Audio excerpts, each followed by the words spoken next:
নমস্কার, কেমন আছেন সবাই? আজ বানাবো ছোলা শাক, ছোলা বা চানা শাক।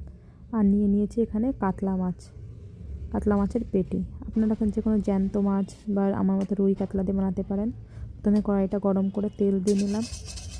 আগে কড়াইটা গরম করে তেল দিয়ে একটু নুন দিয়ে তেলটা নাড়িয়ে মাছগুলো দিয়ে দিচ্ছি। নুন দিলে কি হয়, মাছগুলো সুন্দর ভাজা হবে এবং কড়াইতে লাগবে না। মাছগুলো ভাজা হয়ে গেছে, তুলে নিচ্ছি। এখন এই তেলের মধ্যে দিয়ে দেবো জল। শাকগুলো আমরা ঝোলে দেবো, ভাজবো না। জলটা যখন ভালো সুন্দর ফুটে আসবে, একটু ফুটলেই তখন দিয়ে দেবো কাঁচা লঙ্কা, হলুদ আর দিয়ে দেবো নুন।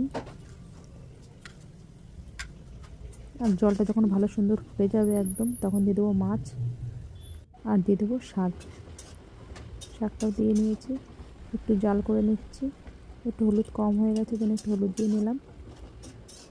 এখন নামিয়ে নেব। আমি কড়াইটা একটু গরম করে দিয়ে দিলাম সর্ষের তেল। এর মধ্যে ফোড়নে দিয়ে দেবো 2টো শুকনো লঙ্কা আর দিয়ে দেবো রাঁধুনি। অবশ্যই রাঁধুনি দেবেন। তারপরে সবজিটা ঢেলে দেবো। এইভাবে প্লেন সবজি গরম গরম ভাতের সাথে খুব ভালো লাগে খেতে। শাকের সবজিটা খুবই টেস্টি হয়। কারা কারা খেয়েছেন অবশ্যই আমাকে কমেন্ট করবেন এই শাকের সবজি। আমার ভিডিও কেমন লাগে অবশ্যই আমাকে কমেন্টে জানাবেন। নমস্কার, ভালো থাকবেন।